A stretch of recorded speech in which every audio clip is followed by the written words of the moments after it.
Asalaamu calaykum waraxmatullaahi wabarakaatu. Kusoo dhawaada barashada muuqaal sameynta ama video editing-ka. Waa cashirkeenii 8aad. Maanta waxaan kaga hadli doonaa hadduu Ilaahay yiraahdo sidee loo sameeyaa watermark ama loogada dhinaca la saaranayo ama shayga dhexda ku jiro oo kale oo ku ilaalinaysa copyright-ka markii la sameynayo. Laba looga noo taalo, mid waa cadaan mid madow. Marka tan cadaante tan madowde waa ay weyn tahay, waan yareynaynaa intaan ka jiidi karnaa, waan soo sheegnay. Markii aan yareyno geeskan oo kale iska saarnaynaa, kolay idaacadaha waa aragteen. Marka kanaan qabanaynaa, sidoo kan qabanayna waa ku weyneyn karnaa, saas waa loo saarin karaa. qaab kala jiro asagana si gooniyan uga hadlaynaa. Marka qaabkaas waa loo saaraa. tan kale waxaa jirto dadka qaarkood loogada dhexda geliyaan sooma, idan dhexda waa gelin karnaa anagana. loogada waa yareynaynaa, muuqaalka dambe in la arko waa qasab. loogada waan yareynay, opacity-gana ka yareynayna haddana.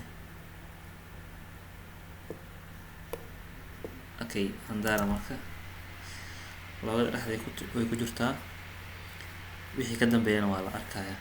geeskaasna way saaran tahay. inta badan waxaa isticmaalaan dadka copyright-ka in laga qaato diidayo, macnaha videogooda markii la soo geliyo sidaas ay isticmaalaan. Marka qaabkan waa loo sameyn karaa. haddaan iska tirno qaabkan, waxaa jira qaab kale waa save gareynayna, share aan leenahay. Okay, setting-ka kan okay deh, so okay waan iska qaad. inta check saaraynaa, option aan leenahay. option-ka waxaa waaye qaybtaan dhigi lahayn oo noo sheega. loogada dhinacana dhexdaan dhigi karnaa, koraan saari karnaa, dhexdaan kusoo aadin karnaa, geeskaasaan saari karnaa, geeskan. marka geeskii hore aan ku celino,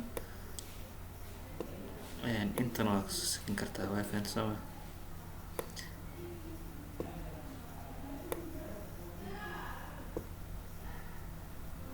Okay, inta kasoo gelinaa marka qaybtan koro ujeedaa, qaybtan folderka series ku yaal aan ku dhufanaynaa.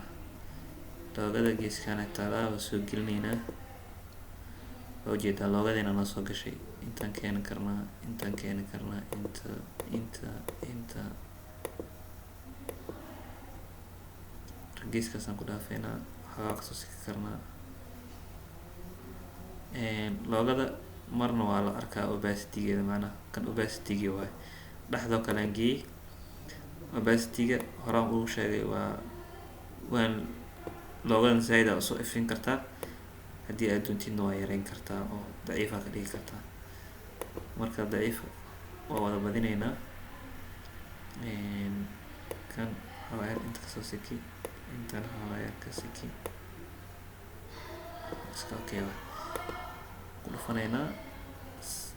marka waa sugay desktop loogada meesha itaalo kuu sheegaa. okay leenahay, project-geena magac bixinaynaa.